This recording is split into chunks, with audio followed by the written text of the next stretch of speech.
గొడవలు. మూడవది యోసేపు అన్నలు. ఇక్కడ చాలా జలసి చక్కగా ముసుగు తీసి మరీ కనబడుతుంది ఈ సీన్లో మనకి.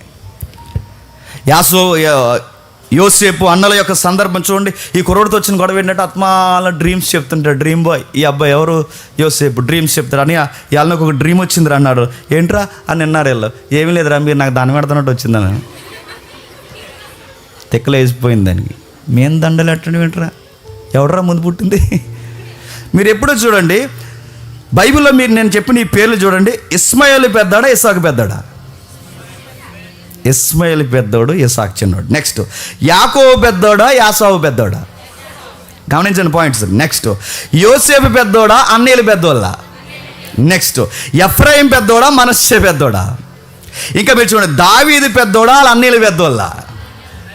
మీరు ఎక్కడ చూడండి మనకన్నా ముందు పుట్టినోళ్ళని పక్కనెట్టి వెనకాలొచ్చిన మనలాంటోళ్ళని దేవుడు ముందుకు తీసుకొస్తే అప్పుడు స్టార్ట్ అవుద్ది. చెప్పండి రగడ. మీకు అర్థమవుతుందా? మీసాలు పండిపోయి, గడ్డాలు పండిపోయి, మీసాలు పండిపోయి, జుట్టు మెరిసిపోయిన దేవుడిని నువ్వు పక్కుండి నీ వెనకాల ఎవరు ఉంటారు? కుర్రోడు. ఆ కుర్రోడిని పిల్లంటే ఆడికి ఎలా ఉంటుందంటే పండిపోయినోడికి దేవుడిని ఏమనలేదు. ఎందుకంటే ఆయన దేవుడు కదా. మరి దేవుడిని ఏమనలేను. దేవుడిని ఏమనలేక ఎవరి మీద చూపిస్తాను చెప్పండి ఆ పగ? ఈ నాకన్నా బాగా పాడుతున్నాడు ఈ మధ్య పాటలు. చూద్దాం. ఈ మధ్య నాకన్నా బాగా మెసేజ్లు చెప్తున్నాడు. చూద్దాం. జల్సీలో ఉంటే ఫీలింగ్స్ అంటే స్పీకర్ల మధ్య కూడా ఉంటాయి తెలుసా? నీకు విషయం చెప్పినా అప్పుడప్పుడు అనిపిస్తుంది నేను ఎలా ఉన్నానంటే నాకు అనిపిస్తుంది సిగ్గు లేకుండా పులిపేట మీద నిలబడి చెప్తున్నాను. నేను కొన్ని చర్చలు చూసినప్పుడు, కొన్ని చర్చలకు వెళ్తామండి. కొన్ని చర్చలు చూసినప్పుడు ఆయన అంత చదువుకోడండి, ఏముండదండి. కొన్ని మీటింగ్స్ వెళ్ళినప్పుడు ఆయన కట్టిన చర్చ చూస్తే ఆయన చూసి నాకు ఎక్కడో ఫీలింగ్ అడి చెప్పిన ఈయనే చర్చ కట్టేశాడు, మనం ఇంటర్నేషనల్ అన్నట్టు తిరుగుతున్నాం, మనకు చర్చే లేదు. ఈ ఫీలింగ్ ఎలా ఉంటుందండి? అది కూడా దేవుడు నచ్చదు తెలుసా? అరే ఏమి సరిగ్గా వాక్యం చెప్పలేని ఈయనే ఇంత చర్చ కట్టాడు, మనకు చచ్చేది ఏంట్రా అని మన ఫీలింగ్ వస్తుంది. ఏమీ చెప్పలేని ఈయనకి ఎంత జనాంగం వస్తున్నారు, మనకి ఎంత సత్యం చెప్తున్నా జనాంగం రావట్లేదు. ఈ ఫీలింగ్స్ కూడా ఎలాంటి చెప్తున్నా అయ్యే అసూయకి పునాదులు. అప్పుడు నన్ను నేను చెక్ చేసుకోవాలి. ఏడ్రా రే జేమ్స్, నువ్వు ఇలాగ ఆలోచిస్తున్నావేంట్రా? నువ్వు ఇలాగ ఆలోచిస్తే నువ్వు మినిస్ట్రీని ఇంకో మినిస్ట్రీతో కంపేర్ చేసి, నీ ప్రసంగాన్ని ఇంకో ప్రసంగాలతో కంపేర్ చేస్తే నీకు తెలియకుండా నాకు జలసీ స్టార్ట్ అవుతే నేనేమైపోతాను?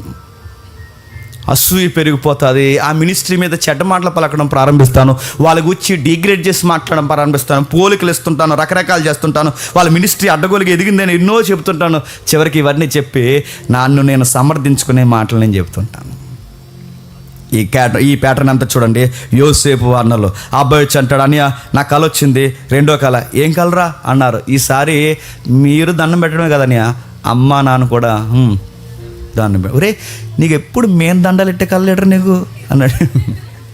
ఎప్పుడూ మేము దండాలు ఎట్టున్నావు అంటే నువ్వు ఏదో పెద్ద మమ్మల్ని ఉద్ధరించడానికి పుట్టిన కారణ జనుముల్లాగా, మేమంతా వేస్ట్ ఫీల్ అవ్వగలలాగా చూశారు, స్కెచ్ చేశారు. అలాగ అసలే కోపం వస్తుంది. ఇంకా కోపం అసలు ఎప్పుడు వచ్చేసిందంటే వాళ్ళ నాన్నగారు ఒక మంచి డ్రెస్సు అన్నీ కలిపి, క్లాత్లు అన్నీ కలిపి ఒక మంచి డ్రెస్ కుట్టి ఎవరికి ఇచ్చారట గిఫ్ట్గా?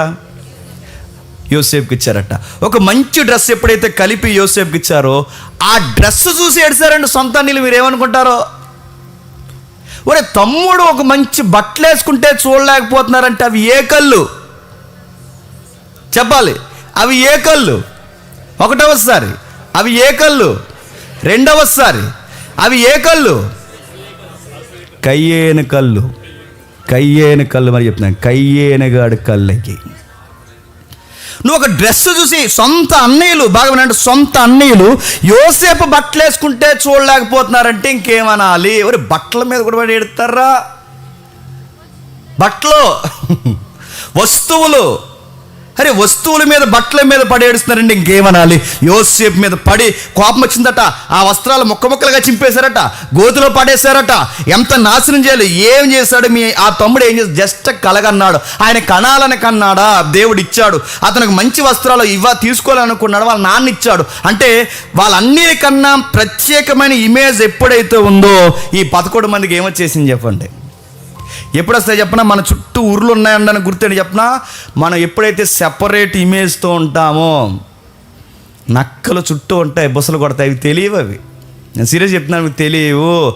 అందుకే నేను సామెత మీకు చెప్పాను, కాకినాడలో చెప్పాను, నాకు తెలియదు. కానీ పెద్ద పెద్ద యుద్ధాలన్నీ బాగా వినండి, గ్రేటెస్ట్ వార్స్ అన్నీ క్లోజ్ పీపుల్స్తోనే జరుగుతాయి అంట, ఇంగ్లీష్ సామెత. అది చెప్పండి. పెద్ద పెద్ద యుద్ధాలన్నీ ఎవరితో జరుగుతాయి? ముక్కుమొహం తెలియనితో కాదు. చెప్పండి. మన ఉప్పు తిని చెప్పండి, మన పప్పు తిని చెప్పండి, మనతో పాటు ఉండి, మనతో పాటు తిరిగి, మనతో పాటు ఉండి మనకే పెడతారు చూసారా, పెడత కింద పప్పు. వాళ్ళ వల్ల వస్తుంది మనకి ఇబ్బంది. ఏళ్ళతో అడుగుతున్నాను, ఏళ్ళని డీల్ చేయడం అసాధ్యం అండి. వీళ్ళని డీల్ చేయడం అసాధ్యం. ఈ యొక్క ప్యాటర్న్ ఏమవుద్దంటే యోసేపును గోతులకు ఇసిరేసినట్టు ఇసిరేస్తుంది, కయ్యేని ఏబేలుని చంపినట్టు చంపేస్తుంది. దావీదు అన్నలు చూడండి, దావీదుని చూసి తిట్టుకున్నారు, దావీదు అన్నలు చూసి రకరకాల మాటలన్నారు. ఇవన్నీ మీరు చూడండి. ఈ ప్యాటర్న్ మీకు అర్థమైపోతే దావీదు అన్నలు కూడా, దావీదు దగ్గర మీరు చూడండి, పెద్దోడెవరు? సౌలు. పెద్దోడెవరు? సౌలు. చిన్నోడెవరు? దావీదు గారు. ఈయన పొగడారు, ఆయన పొగడలేదు. ఏమొచ్చిందండి? పొగిడితే అసూయ వచ్చేస్తుంది తెలుసా. మీ ఇద్దరు కలిసి పని చేసిన తర్వాత ఎవరో ప్రసాద్ అంకుల్ లాంటి సీనన్ లాంటి ఎవరో పెద్దోళ్ళు వచ్చి ఇద్దరు కలిసి మీరు పని చేసిన తర్వాత వీళ్ళిద్దరూ కలిసి ఇద్దరిలో ఒకరినే పొగిడారు అనుకోండి, ఏమవుతుంది చెప్పండి? ప్రసాద్ అంకుల్కి సీని గారికి వయసు పెరిగింది కానీ చెప్పండి అంటారా? ఆడెంత ఫీల్ అయిపోతాడో. ఇద్దరం చేసాకండి, ఇద్దరు అనాలి కానీ ఆడే కనబడండి. ఆడికి ఇది తెలుసండి, తొక్కేస్తున్నారు ఇండస్ట్రీలో. ఈ మాటలన్నీ అక్కడ లేని బొసలు, ఆ పాము బొసలు అన్నీ వచ్చేస్తాయండి. ఎందుకంటే ఇంకెంత చేస్తే, ఎందుకంటే సుఖం లేనప్పుడు ఇంకా అనవసరం అండి ఈ చర్చిలో ఉండడం. అందుకే పక్కన ఇంకో చర్చ్ ఉందండి, పెందరగడ వదిలేస్తారంటే అక్కడ పోదాం. ఇన్ని ఫీలింగ్స్ అన్నీ వస్తాయా రావా? వస్తాయండి. నేను మళ్ళీ చెప్తున్నాను, ఇవన్నీ ప్రాక్టికల్గా సొసైటీలో జరిగేవండి. అందుకే దేవుడు ఆదికాండం నుంచి దృష్టాంతాలుగా రాశారు. మా అన్నయ్య కాబట్టి వాడు ఏమనుకోవడం చెప్తున్నాను. నా టెస్ట్ మనీ చెప్పినప్పుడు మా అన్న ప్రశాంత్ అన్న ఎక్కడ ఉంటాడు, బ్యాంక్ ఎంప్లాయీ, వాడు ఎక్కడెక్కడ ఉంటుంటాడు. వాడు నా అరెస్ట్ టైంలో నా కోసం వాడు సెలవులు పెట్టుకుని చాలా కీ రోల్ పోషించి, నిజంగా నేను బయటకు వచ్చేంత వరకు వాడికి మనశ్శాంతి లేకుండా తిరిగి, వాడు చక్కగా నేను బయటకు వచ్చేదో వాడి మొహంలో ఆనందం లేదు. ఆ టైంలో నా బెయిల్ కోసం చాలా కష్టపడ్డాడు. అయితే టెస్ట్ మనీలో నేను వాడి కోసం చెప్పలేదు, నిజంగా చెప్పలేదు. ఎందుకంటే నా అన్న కోసం నేను చెప్పకూడదు. మరో విషయం ఏంటంటే శ్రీకాంత్ అన్న కోసం కూడా చెప్పలేదు. ఒక సురేష్, ఆ సెంటిమెంట్ విషయం మాత్రమే నేను చెప్పి ముగించేశాను.